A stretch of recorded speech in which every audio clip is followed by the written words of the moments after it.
Padre Manuel Godoy, professor, Departamento de Teologia da FAGE, pároco também de uma comunidade na periferia de Belo Horizonte.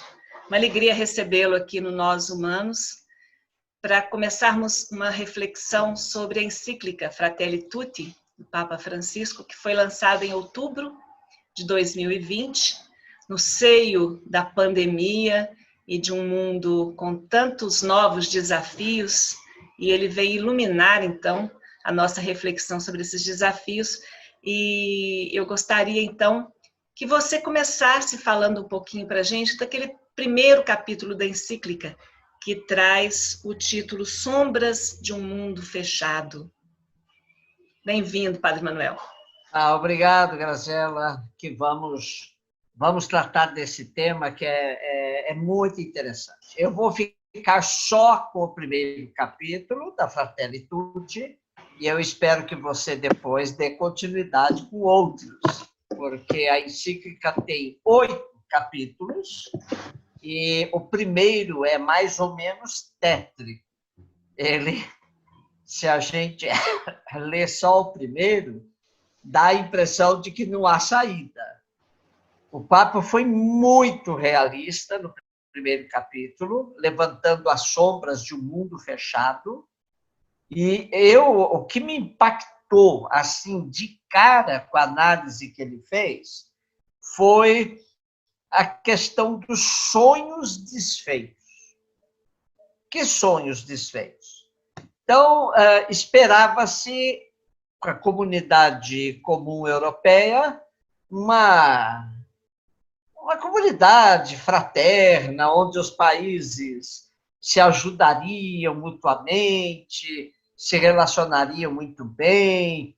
Então, foi todo um sonho que estava embutido aí na questão da comunidade comum europeia. Depois, nós tivemos uma avalanche de esperança na América Latina. Argentina, Brasil, Equador, Venezuela, Bolívia. A gente foi somando experiências que a gente esperava também uma América Latina totalmente interligada, se ajudando mutuamente também. E o Papa vê com muito pesar esses sonhos desfeitos.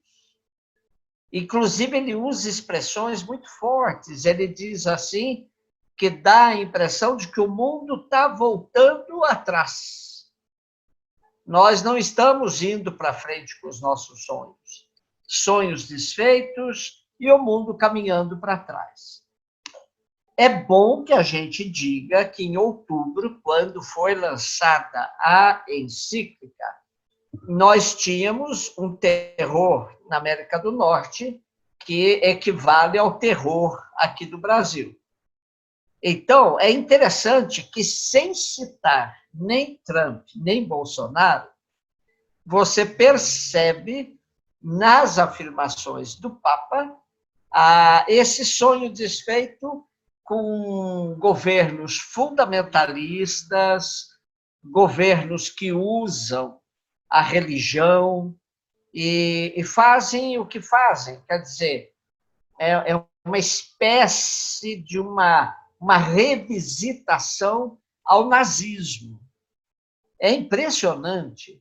Então, a gente percebe que o Papa ele não poupou palavras, ele vai mexendo, vendo esses sonhos desfeitos em pedaços. Depois ele trata de uma coisa que é muito interessante. Nós vivemos numa época do presentismo. Presentismo. O presentismo, ele tem o poder de dissolver a consciência histórica. Então, a consciência histórica não conta.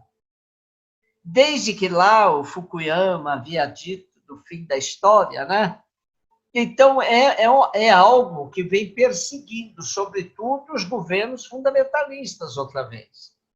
Eles têm pavor da história, não a revisitam, o que conta é o momento presente e, muitas vezes, repetindo erros crassos que a gente cometeu.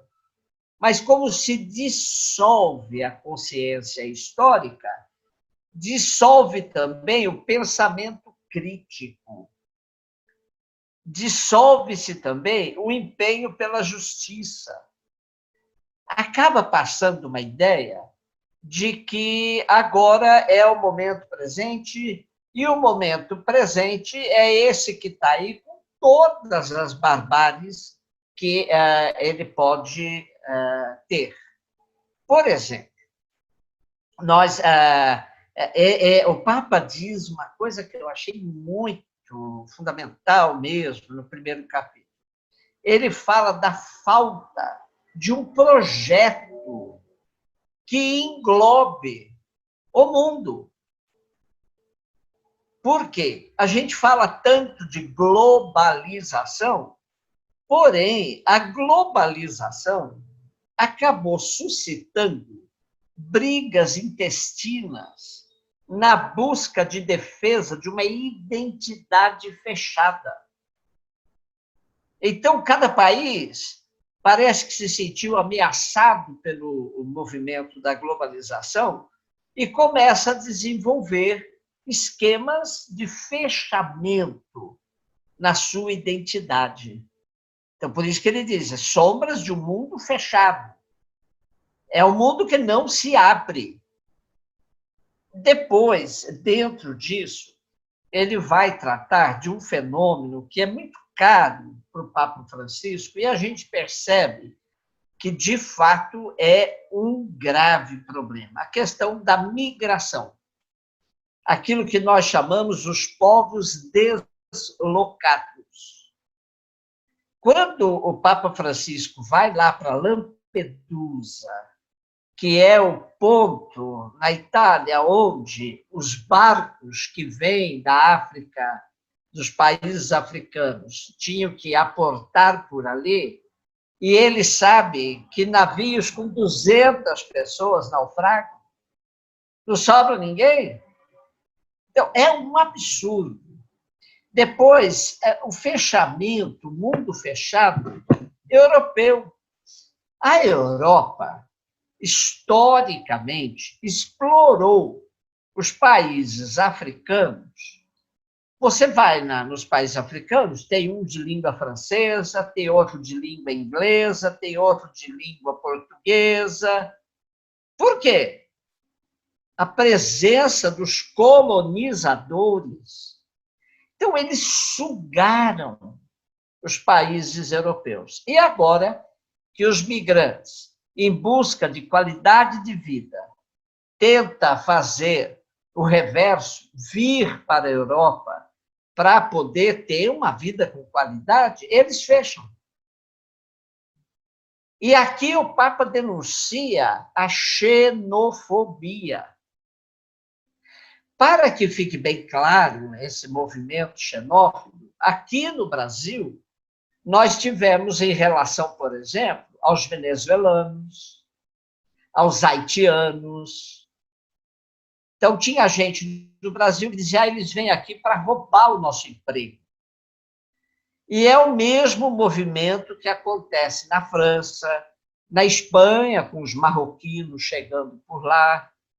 Então, esse mundo fechado que Francisco denuncia no primeiro capítulo é um mundo fechado também para os povos deslocados, os migrantes. Padre Godoy, e estaria também aí aquela parte onde o Papa faz um alerta na encíclica a essa cultura, essa política do descarte que a gente vive, onde não só o descarte material, simbólico, mas, infelizmente, principalmente dos próprios seres humanos, assim, estaria dentro dessa ideia também, né, daquilo que é descartável, Claro. né? Veja, quando os países mais ricos se encontram em Davos, eles pensam em projetos de desenvolvimento, de progresso. Só que eles pensam para uma parte da humanidade. tem uma outra parte que eles não contam.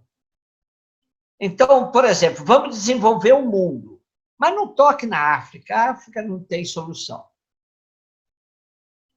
Então, eles fazem projetos que descartam seres humanos com a maior cara de pau. Né? Então, todas as vezes que se encontram em Davos, eles pensam o mundo para uma minoria.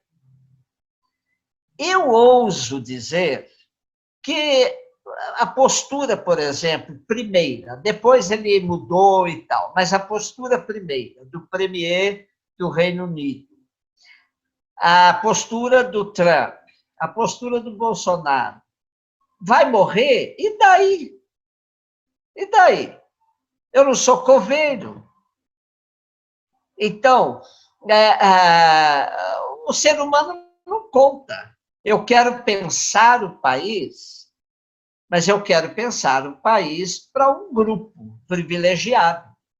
E aí eu desenvolvo, então, essa política do descarte humano. É verdadeiro descarte humano. Né? Eu tenho uma imagem que serve como metáfora.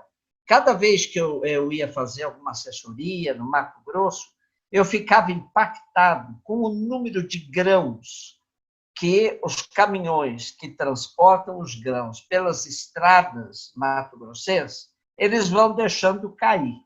Cai muito grão. Então, é assim, a metáfora é essa. É como se um trator fosse passando. E quem vai caindo fica na estrada. Só que daí não são mais grãos, são pessoas humanas que vão caindo pela estrada. Então, quando o Papa fala dessa questão do descarte, ele tem toda a propriedade para dizer isso, que agora não são mais excluídos, não são mais oprimidos, mas são descartados. Isso ele fala. Padre Godoy, e concluindo, então, esse capítulo, esse primeiro capítulo, o Papa fala sobre os movimentos digitais de ódio e destruição, né? Ele chama de a ilusão da comunicação, que a conexão digital ela não é suficiente para unir a humanidade, né? A gente tem a ilusão de que estamos todos conectados, mas isso, na verdade, não se expressa em termos de uma unidade, não é? Antes da questão da ilusão da comunicação, que o Papa chama assim, ele diz que a pandemia, ele até faz uma leitura da pandemia, dizendo, puxa vida, a pandemia nos mostra que estamos todos no mesmo barco, que o nosso destino é comum, nós poderíamos sair da pandemia diferente, nós poderíamos, né, repensar a nossa vida, porque a pandemia provocou isso tudo, fazendo morrer ricos e pobres, pretos e brancos, homens, mulheres, e agora crianças também. Então, o Papa diz, olha, a pandemia, né, poderia, de fato, despertar essa consciência de que temos um destino comum. Mas ele mesmo, no desenrolar desta reflexão, ele percebe que a coisa não está caminhando por aí. E aí, depois disso, ele entra nessa questão da comunicação. Ele diz que os movimentos digitais eles estão desenvolvendo uma perspectiva de ódio e destruição. Então, por isso que ele chama de ilusão da comunicação. É impactante o número de pessoas, de escritórios do ódio, que vivem de programar o ódio, a separação, a agressão, a violência. Então, só para você ter uma ideia, agora, recentemente, foi detido um deputado federal que tinha como método espalhar fake news do ódio, da destruição. É impactante. Ele preso na cadeia e os seus correligionários continuam soltando e fomentando ódio e destruição. Então, o Papa tem toda a razão. Ele diz, olha, nós poderíamos estar utilizando esse progresso, essa tecnologia para o bem, mas não é o que se vê.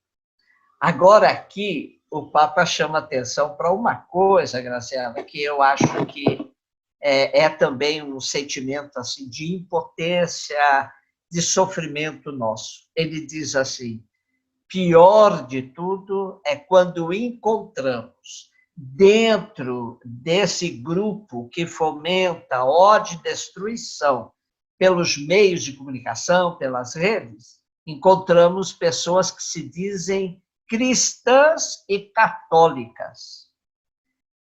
Ele diz, olha, não é possível, né? Não é possível. Quer dizer, nós temos entre nós pessoas que se dizem, né, cristãs e católicas, fomentando essa indústria do ódio também. E é impressionante, porque esse primeiro capítulo da Fratelli Tutti, ele faz uma radiografia desse mundo fechado, né? Essas sombras do mundo fechado. É claro que ele vai terminar dizendo, olha, tem uma esperança. E ele vai apontar que nos próximos capítulos ele vai tratar também de esperança. Muito obrigada, Padre Godoy, por essa reflexão profunda e que vem abrir-nos, então, para uma leitura mais completa, mais reflexiva, também atenta ao documento, à encíclica. Muito obrigada. Um abraço.